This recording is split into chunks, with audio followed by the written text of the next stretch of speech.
creative minds.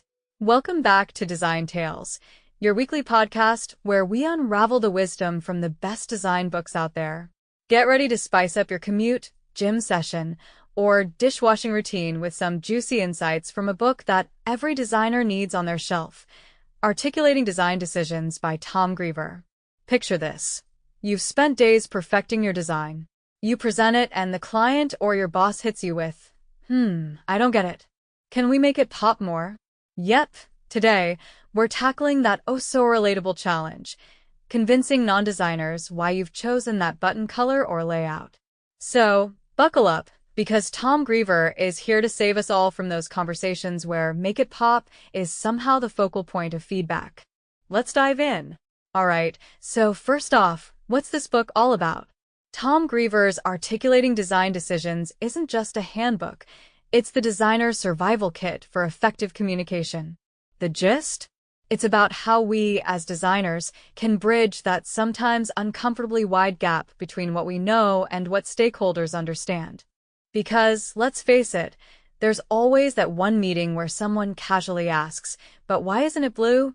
And your inner monologue is screaming, because blue makes no sense. But instead, you smile and say, "Great question, let me explain." This book gives you the tools to make that explanation impactful. It's the blueprint for bridging the gap between designers and non-designers, a space that's filled with confusion, jargon, and occasional eye rolls. So, let's get into the main concepts. Greever breaks down a designer's journey into clear, actionable steps. Here's what I loved most. First is about framing your design decisions. Imagine this. You start your presentation with, "This design solves X problem and achieves Y goal." Boom. You've set the scene. Framing your work isn't just polite, it's essential. Greever teaches us to align our narrative with the business objectives and user needs right off the bat. It's all about showing the business value and rationale from the start. Next is to keep the focus on the problem. Here's a pro tip straight from Tom's playbook. Don't let stakeholders derail the conversation into a solution debate. Steer it back to the problem. Why? Because when you keep everyone anchored on the problem, they're more likely to understand why your design makes sense. "Why isn't this a carousel?" they ask. And you calmly say, "Because our goal is simplicity, and a carousel distracts from that." Greever reminds us that people often get hung up on solutions and your job is to steer them back to the problem you're solving. Third is to guide, don't defend. Oh, I love this one. It's like martial arts for design presentations. When someone questions your choices, don't jump into defensive mode. Instead, guide them through the thought process, like a storytelling ninja. I see what you're saying. The reason I chose this layout was to prioritize accessibility, which our users have highlighted as a key need.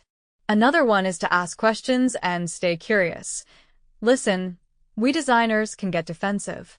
Who wouldn't when you have poured hours into your work? But Greever emphasizes asking clarifying questions. Say things like, "What makes you feel that way about this?" This one sounds basic, but wow, does it make a difference? Greever tells us to shift from reacting to engaging. Ask, "Can you elaborate on why that stands out to you?" Or, "What would making it blue accomplish?" It keeps the dialogue open and shows that you're listening. Next, we have the all-important part about rehearsing and practicing. Don't just wing it. Practice your delivery. Greever suggests role-playing tricky scenarios, which, let's be honest, might feel awkward, but it's worth it. He points out that articulating decisions comes with practice. Kind of like doing squats at the gym, you might hate it, but your future self will thank you for it. Another one is the power of clarity. Don't lose your audience in technical terms and design jargon. Keep it simple. He suggests explaining things in a way that even your grandma would nod along approvingly. Trust me, if grandma gets it, so does your client, and finally, it's about empathy and not just for users. This one's one of my favorites. We always talk about empathizing with users, but Greever flips the script. He says empathize with stakeholders too. What keeps them up at night? Maybe it's budget, brand alignment, or fear of change. Address that and watch the objections melt. Now, what's great about the book? Well, it's practical, direct, and sprinkled with humor. Tom really hits that sweet spot between empathy and clarity. It's chock full of relatable stories and examples. Greaver's tone feels like a wise mentor who's got your back in the trenches. Plus, he breaks complex concepts into bite-sized tips. On the flip side, if you're looking for step-by-step scripts, you won't find those. It's more about principles than templates. Also, some might find parts a bit repetitive. You know, the kind of advice that, after a while, feels like you've heard it in a dozen webinars. But hey, even the best books have their quirks. And for my quote lovers out there, here are 3 gems, starting with, "Good design, if not articulated well, is just a silent masterpiece." As designers, we're often married to our creative ideas. But here's the catch. No one's going to sign off on your masterpiece if they can't understand it. This can serve as a reminder that great work needs a voice. Next, we have clarity trumps creativity. Before you throw your sketchpad at me, hear me out. Greaver isn't saying don't be creative. He's saying don't let your creativity muddy your message. Imagine showing a whimsical, elaborate wireframe to a client only to get a "but what's it supposed to do?" in return. Painful, right? When you articulate your choices, keep it clear and concise. Add the creative pizzazz once everyone's on the same page, and finally, and this one is heavy, be ready to lose a few battles to win the war. Greaver encourages us to pick our battles wisely. So, when your boss insists on adding that 7th call to action button, it's sometimes smarter to let it slide, temporarily. Winning the bigger design war is about strategic compromises. Keep that relationship intact, and in the next round, your influence will carry more weight. Hang these on your wall, folks. Now, how do we use this in our day-to-day design chaos? Imagine this. You're in a client meeting, and they want to make the CTA button lime green because it's trendy.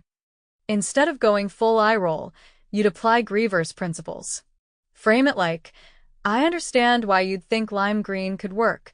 It's bright and noticeable. But based on user testing, we found that users prefer a more calming color that aligns with the rest of the design." Boom! You just articulated your decision. You can also use Tom's principles to turn presentations into conversations. When you walk into that room, or hop on that Zoom call, be ready to explain the why behind your choices. For example, don't just say, "This layout improves navigation." Instead, go with, "We know from our user testing that 70% of users preferred this layout because it reduced confusion. That's why we made this decision." And finally, one of the most important real-life applications is all about bridging the gap between design and business goals. Greaver stresses that design isn't an isolated art project, it's a strategic move. Picture this. You're redesigning a checkout page and suggesting fewer input fields for better user flow. Stakeholders might ask, why remove these fields? Instead of diving into UI speak, explain. By simplifying the step, we'll potentially increase the conversion rate by X%, aligning with our quarterly revenue target.